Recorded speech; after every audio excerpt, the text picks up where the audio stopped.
प्रेम से बोले शंकर भगवान की जय। माता गौरी पार्वती की जय। गणपति ललनमा की जय।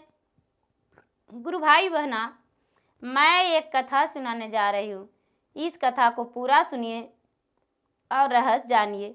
आधी नहीं, आधी सुनने में शिव गुरु का अपमान होती है और पूरा सुनने में ज्ञान होती है। इसलिए कथा को पूरा सुनिए और रहस्य जानिए। हर हर महादेव, घर घर महादेव।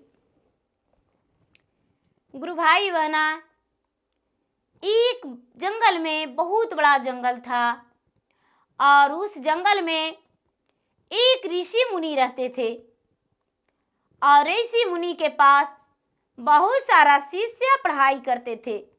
गुरु भाई बहना, आज से बहुत वर्षों पहले विद्यालय नहीं रहता था।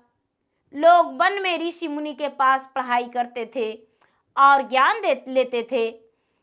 तो गुरु भाई बहना, ऋषि मुनि के पास बहुत सारे लोग थे और पढ़ाई करते थे।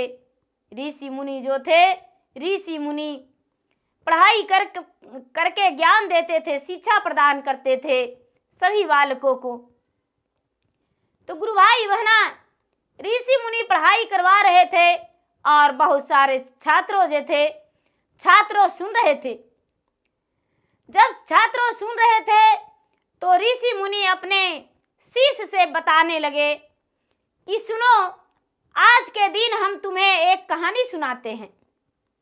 एक कहानी ध्यान से सुनना, क्योंकि एक कहानी जो है बहुत फलदायक है और इसे यदि याद रख लोगे तो तुम्हें जिंदगी भर काम आएगा। सभी बालक कहने लगे गुरु भाई बहना कि महाराज, हम प्रेम से सुनेंगे और उस कहानी को गांठ में बांध लेंगे। बोले कि ठीक है, सुनो मेरा कहानी। एक सेठ जी थे और एक सेठ जी थे, वो बाजार से आ रहे थे। तो बाजार से सामान बहुत सारा ले लिए और बहुत सारा सामान लेकर और बाजार से निकल गए। लेकिन उनका जो थैली था, बड़े बड़े थैली था और उसमें बहुत सारा सामान था। सेठ जी का हाथ दुखने लगा और सेठ जी से जाने लायक वो सामान नहीं था जो कि सेठ जी अपना घर तक पहुंचा सकते थे। अब सेठ जी सोचने लगे कि यदि किसी बंधुआ मजदूर को हम रख लेते हैं तो मेरा घर तक सामान पहुंचा देगा और उसे पैसे दे देंगे। गुरु भाई बहना, सेठ जी चारों तरफ देखने लगे, लेकिन सेठ जी का कोई मजदूर दिखाई नहीं दिया। इतना ही में एक गरीब इंसान, उनके पास सिर्फ एक फटी वस्त्र था और उनका जो शरीर था बिल्कुल दुबला पतला था। वो जाकर सेठ जी को कहने लगे, सेठ जी, किसका तलाश में आप हैं? गुरु भाई बहना, सेठ जी बोले, मुझे आज एक नौकर चाहिए था जो कि मेरा सामान घर तक पहुंचा देता।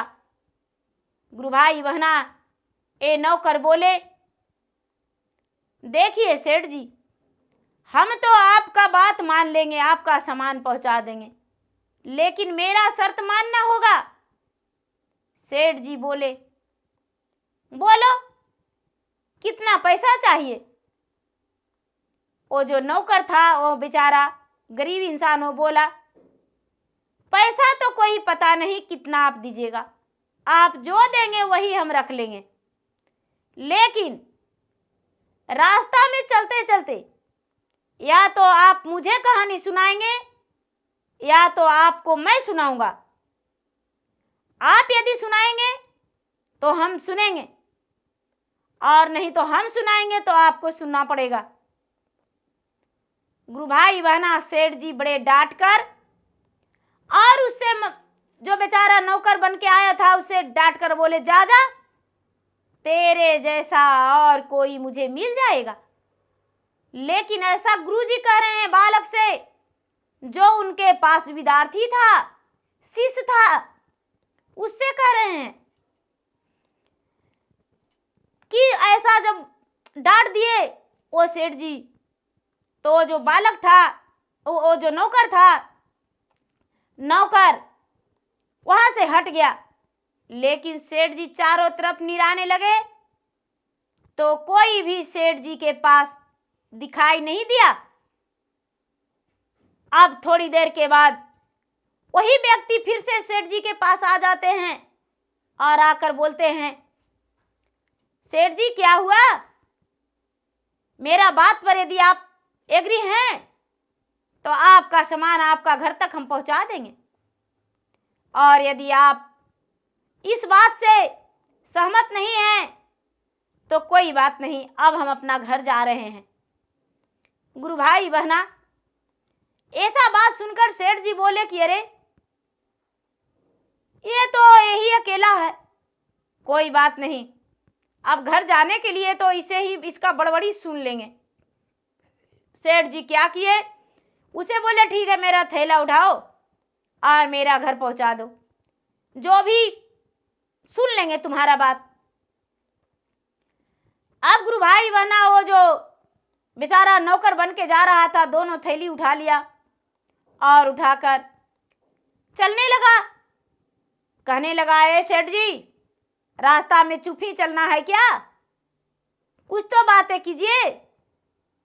सेठ जी बोले, अरे मुझे तो कुछ नहीं आता है बोलने, तुम ही बोलो, तुम्हारा ही सुन लेंगे।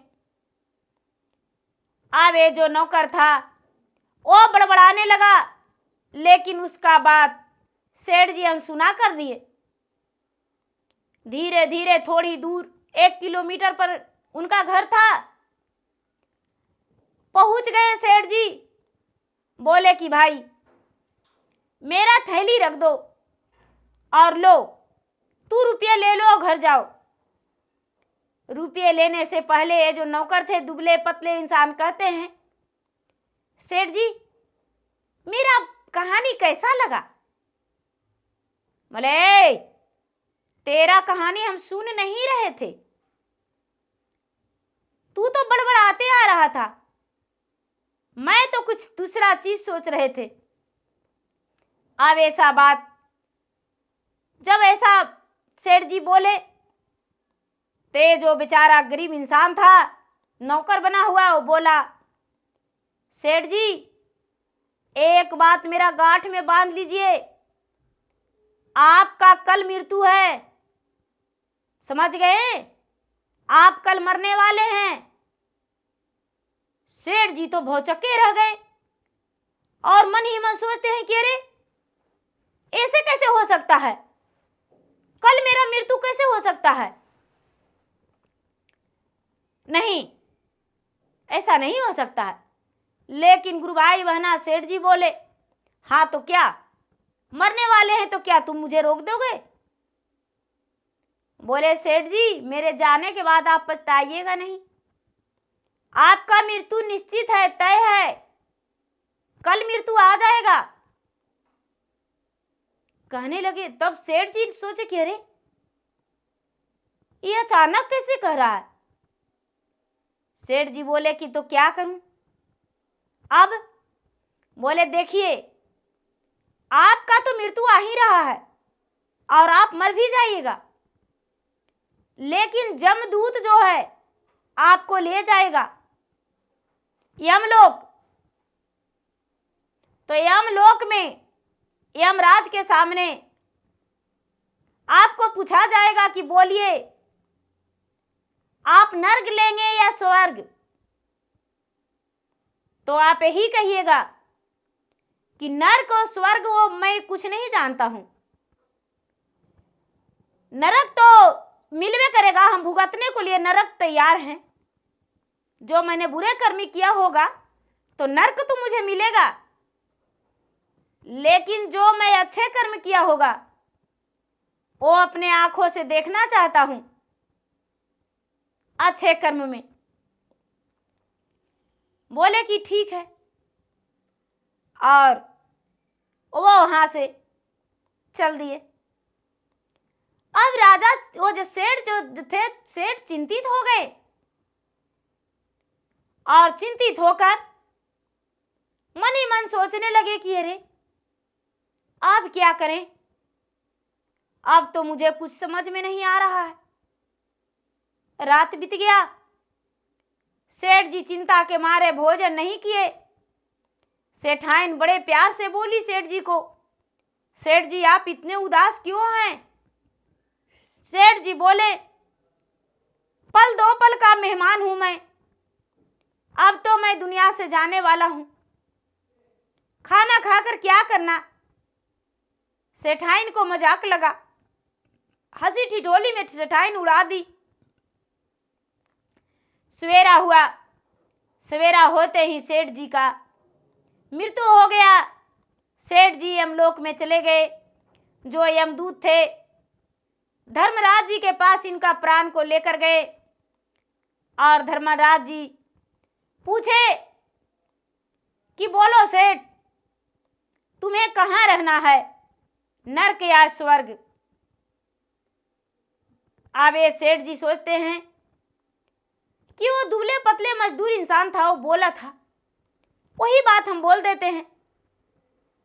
सेठ जी बोले कि नरक भुगतने के लिए हम तैयार हैं, नरक हम भुगत लेंगे, लेकिन जो मैंने अच्छा कर्म किया होगा वो मैं आंखों से अपना देखना चाहता हूं।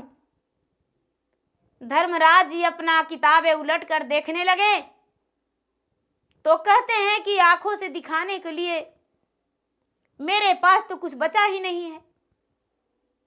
कोई बात नहीं, अब मेरे साथ चलो, मुझसे तो यह निर्णय नहीं होगा। अब वो चल दिए कहाँ? शंकर जी के पास। उनके प्राण को लेकर, मरे हुए प्राण को लेकर, आत्मा को लेकर धर्मराज जी शंकर जी के पास गए और शंकर जी से कहने लगे कि महाराज, इनका कहना है कि मैंने जो पुण्य किया है वो मुझे आंखों से देखना है, और जो मैंने पाप किया हूं उसका नरक भुगतने को लिए तैयार हूं। शंकर जी बोले, किताब उलटने लगे, बही उलटते उलटते कहते हैं कि ये तो मेरे पास नहीं है, अब इन्हें लेकर चलो ब्रह्मा जी के पास, जहां ब्रह्मा और विष्णु रहते हैं, वहां ले चलो, ब्रह्मलोक और विष्णुलोक। गुरु भाई बहना, शंकर जी और धर्मराज जी उसका आत्मा को लेकर ब्रह्मलोक और विष्णुलोक चले गए। जब ब्रह्मा जी से पूछे तो ब्रह्मा जी कहते हैं कि ऐसा, तो हाँ, कहते हैं विष्णु जी के पास चलिए। विष्णु जी के पास गए तो विष्णु जी कहते हैं कि हाँ, क्या बात है, एक मृत आत्मा और धर्मराज जी, शंकर जी, ब्रह्मा जी, क्या बात है कि आप सभी मेरे द्वार पे पधारे हैं विष्णुलोक में। गुरु भाई बहना, विष्णुलोक में जब वो पहुंचे तो चकित हो गए, चकित हो गए और चकित होकर कहने लगे। जब विष्णु लोक में गए तो विष्णु जी कहते हैं ऐसा बात, तो ये धर्मराज जी बोले कि महाराज, ये मृत आत्मा को ऐसे नहीं लाए हैं, मृत आत्मा को कहना है कि जो मैंने पाप किया हूं उसका भुगतने को लिए तैयार हूं नरक, लेकिन जो मैंने पुण्य किया हूं वो अपने आंखों से देखना चाहता हूं। गुरु भाई बहना, अब ऐसा बात विष्णु जी सुने तो ये मृत आत्मा से पूछते हैं कि क्या तू जो पुण्य किया, जो अपने आंखों से देखा, और जो बताया था वो कौन था, उसको पहचाना? गुरु भाई बहना, ए सेठ जी बोले, ऐसा गुरु जी समझा रहे हैं अपने बालक शिष्य से, अपने शिष्य से कहानी कह के सुना रहे हैं। गुरु जी बोले, आपका जो थे सेठ से कह रहे हैं कि वो गुरु थे जिनका तूने बड़बड़ाते बोला, नौकर बोला कि वो नौकर था, वो गुरु थे तुम्हारा ही गुरु, जो कि तुम्हारा उम्र सिर्फ 16 वर्ष का था और तुम्हारा पत्नी का उम्र 13 वर्ष का था।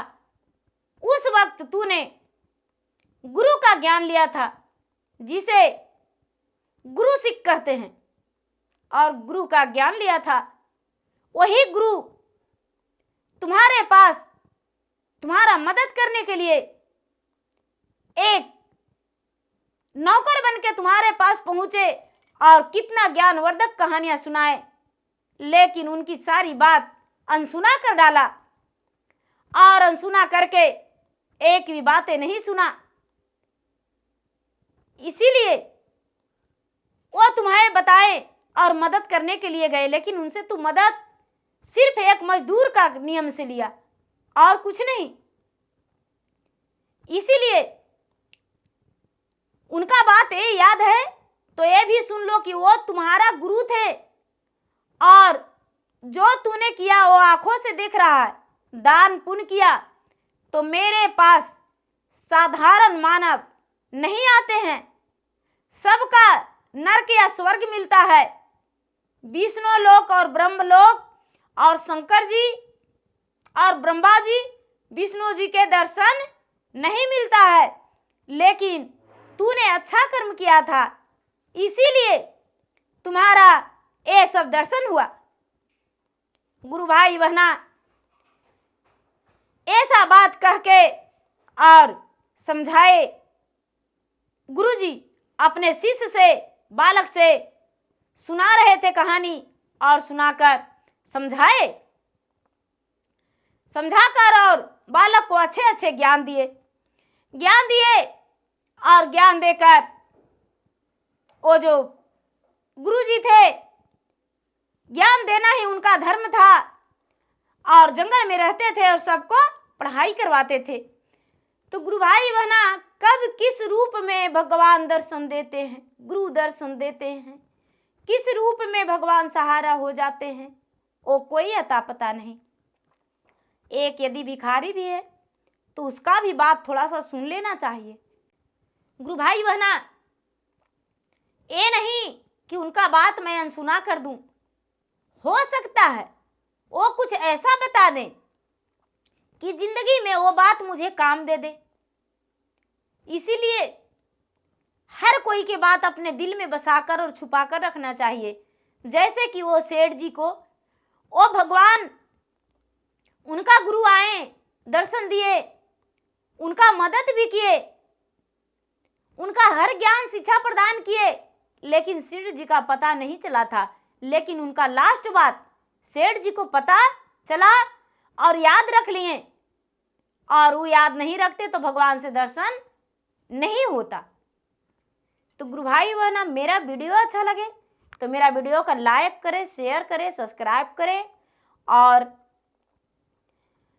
शिव परिवार, शिव चर्चा को जितना आगे बढ़ाएं उतना अच्छा। हर हर महादेव, घर घर महादेव। प्रेम से बोलिए शंकर भगवान की जय।